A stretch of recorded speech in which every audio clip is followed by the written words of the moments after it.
Welcome to Conversations with Amelia, Josh, and the incorrigible Mr. Zeppo continue collaboratively discussing movies, theater, healing, intersecting themes.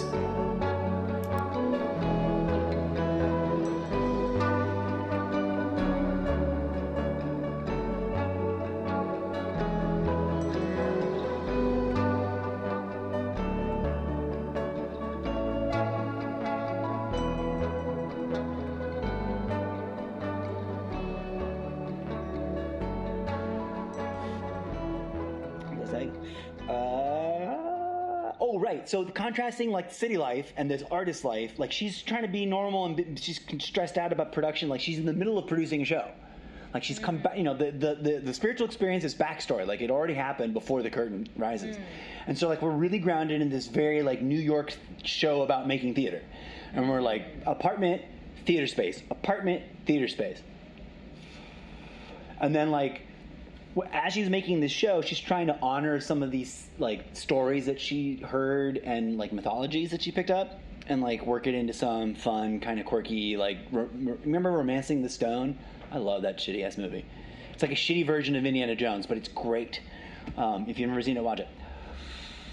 Wow, I know that I have it, but I don't remember watching it. I don't know if it's on *Romancing the Stone*. I should know these actors' names. It's like the old guy from Ant-Man, the dad from Ant-Man. You guys see Ant-Man? Oh, great! Actually, one of my favorite subset of the whole. No, well, not just remakes, but the Marvel universe. It's a Marvel like. Right. And they go to, like, Ant-Man can shrink and go, really, really small or really, really big. And they go to, like, sub-Planck fractal quantum space. And I'm like, oh, that looks pretty not horribly wrong. Right. Mm-hmm. Like, that's cool. He goes down to, like, oh, everything's a fractal. So, yeah, the tribal dancing stuff. She doesn't realize that what they kind of, the place that she went to, they planted the seeds. She doesn't understand that the show that she's making... It's going to get activated. Yeah.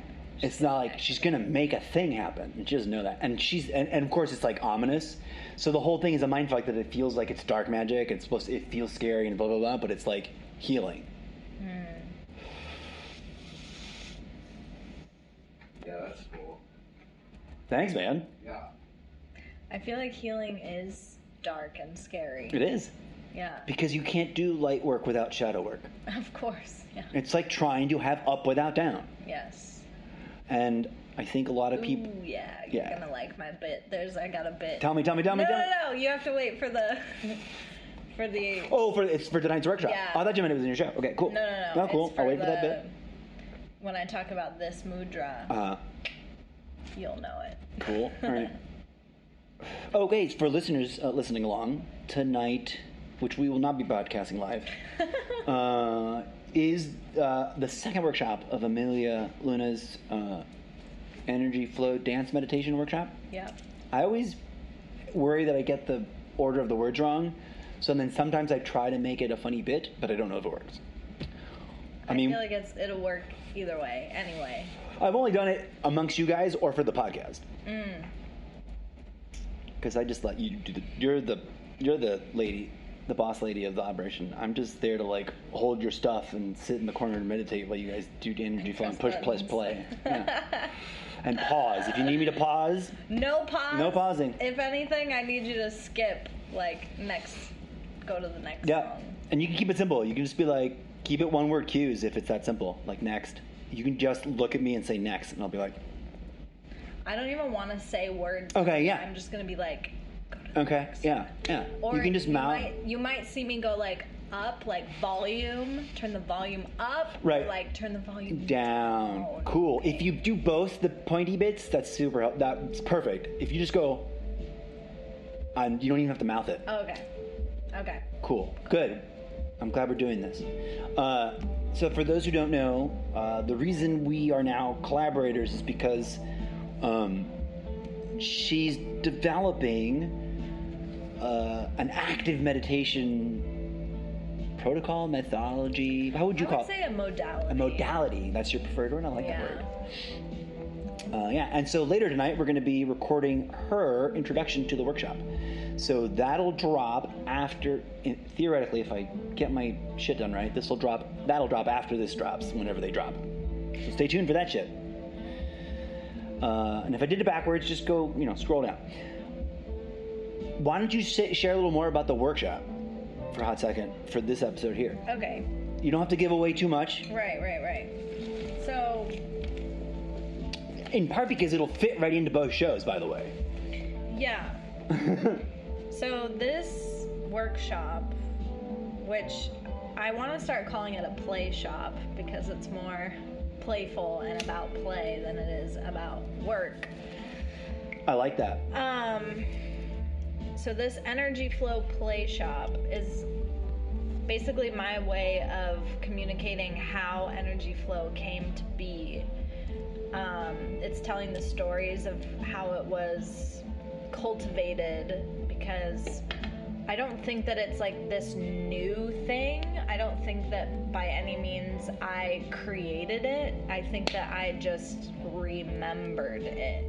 I think that it's a code that was kind of like with this woman, something that was implanted into me, and through layers and layers of work and unraveling, peeling back the layers of the onion, it's been remembered. And I believe that these codes, there's a lot of codes within all of us that are just laying dormant. And so it's up to us to come together and to share our experiences, and then we activate each other, right. And we ignite and we set off those codes in others. Yeah. So basically what it is, it's about dancing. It's like very much about music and dancing and flowing and incorporating mudras. And mudras, I'm going to talk more in the workshop, are a visual language, and the word mudra is Sanskrit for sealing in the energy.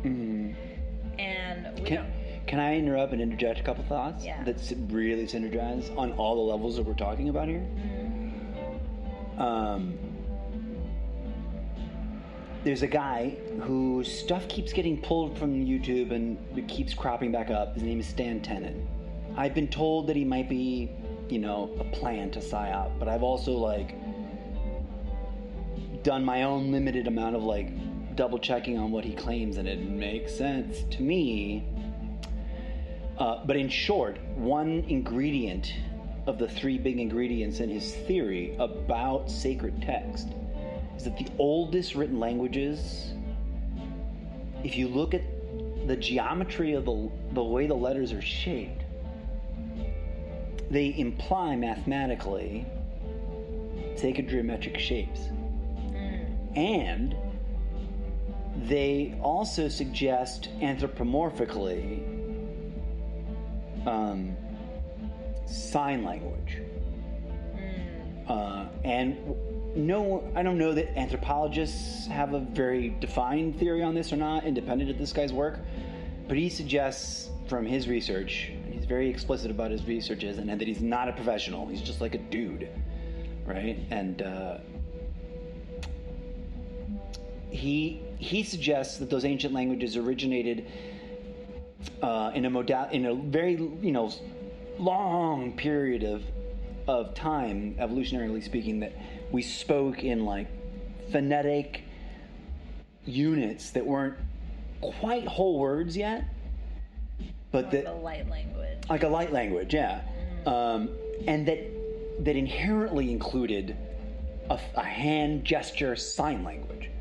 And that's why a lot of people wiggle their hands around and do silly shit when they talk. Gesticulate. Yeah. Well, yeah, and that's another thing that I'm going to talk about in my workshop is the ways in which we do use sign language today, which we don't even think about where it originated from. Giving a thumbs up, giving an A-OK, flipping someone off to say fuck you, the way we clap our hands. You blew my mind, and it rocked my universe that it's I don't know if I've ever read this or heard anyone say this before, when you're This is division. I'm making the V sign for people. Yeah. The traditional. And I'm going to talk about this today, too. I don't mean to give that away, but that blew yeah. my mind. We'll just keep that there mysterious for the audience. Yeah. What you had to say about that.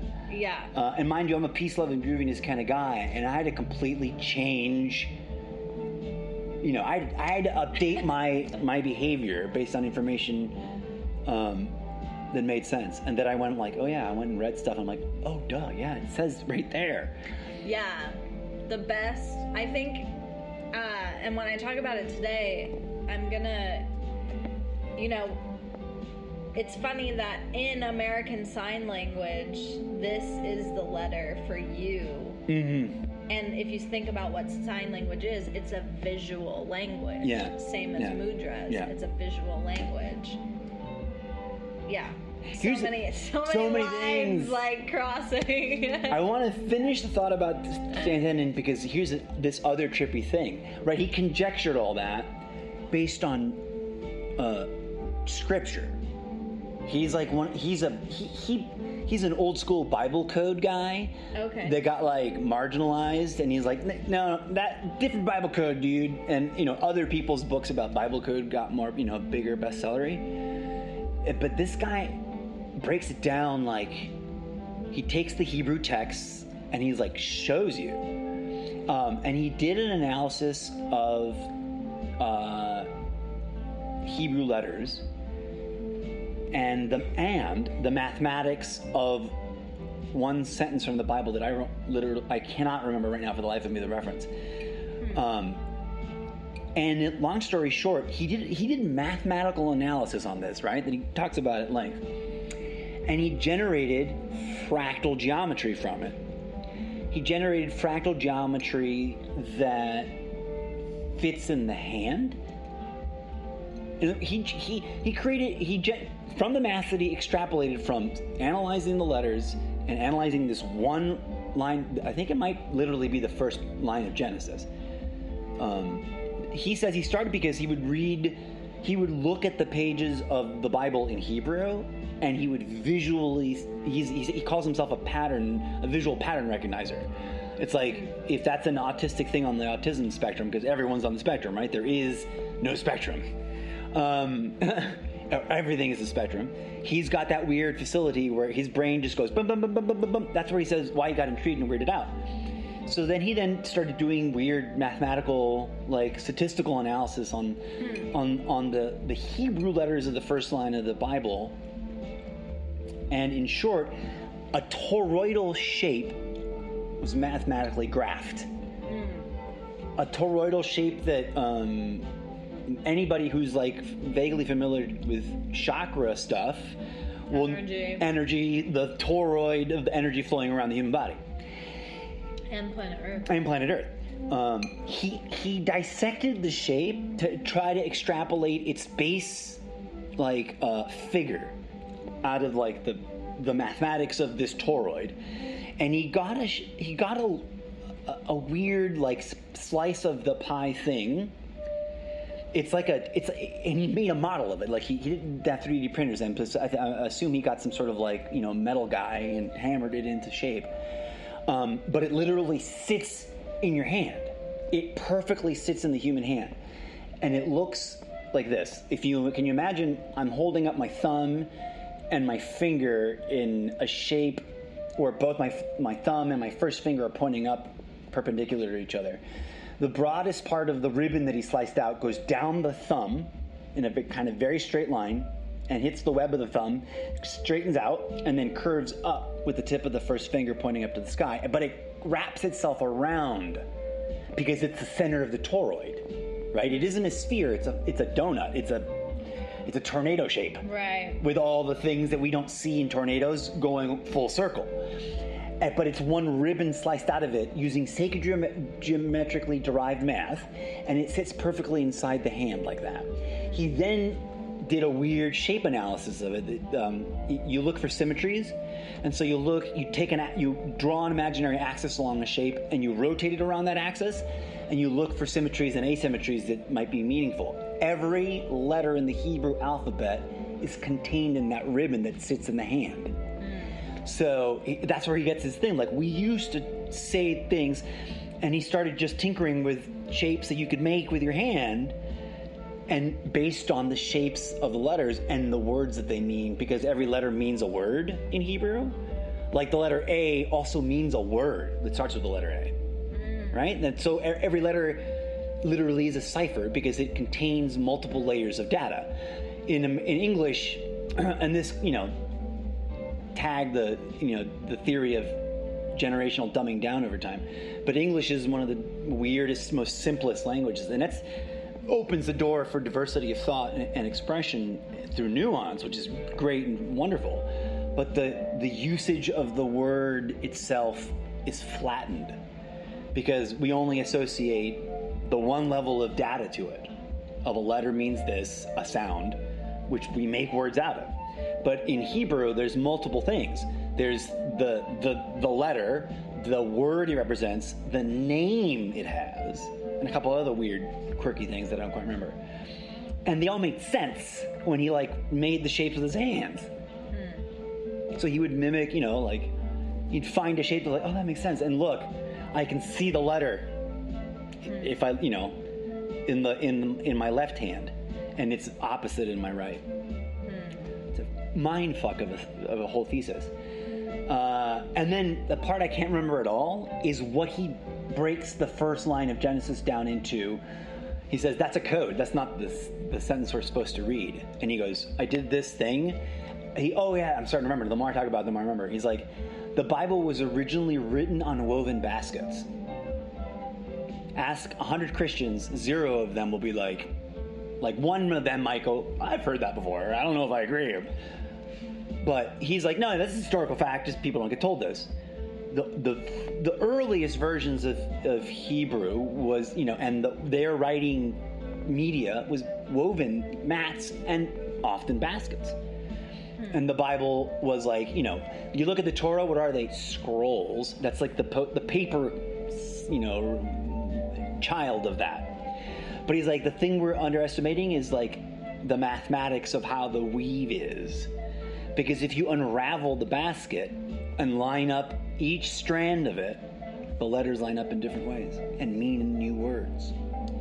So then he explains his logic and he renders, and I can't remember the sentence. But it's mind-blowingly hardcore, transcendental in its nature. The other thing I wanted to interject, the first thing I wanted to interject, was a quote, and I want to find it on my device here without interrupting the recording, which I am capable of doing because I'm that savvy with it. And it's significant to things you were talking about earlier, and it'll all fucking, as soon as I remember where the fuck I keep it. One moment, searching. Please enjoy some music by Gazoota while I find this meme.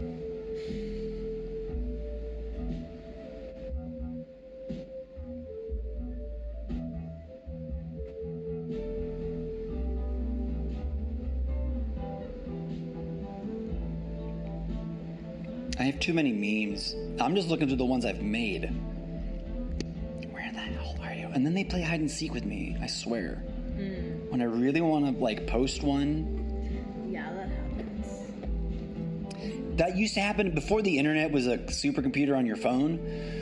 Physical objects would be I don't exist anymore. And I'd be like, where the fuck are you, motherfucker? I had to learn to ask them to come back. People think I'm crazy. If I don't find it in the next pass here, I'm just going to paraphrase it really badly.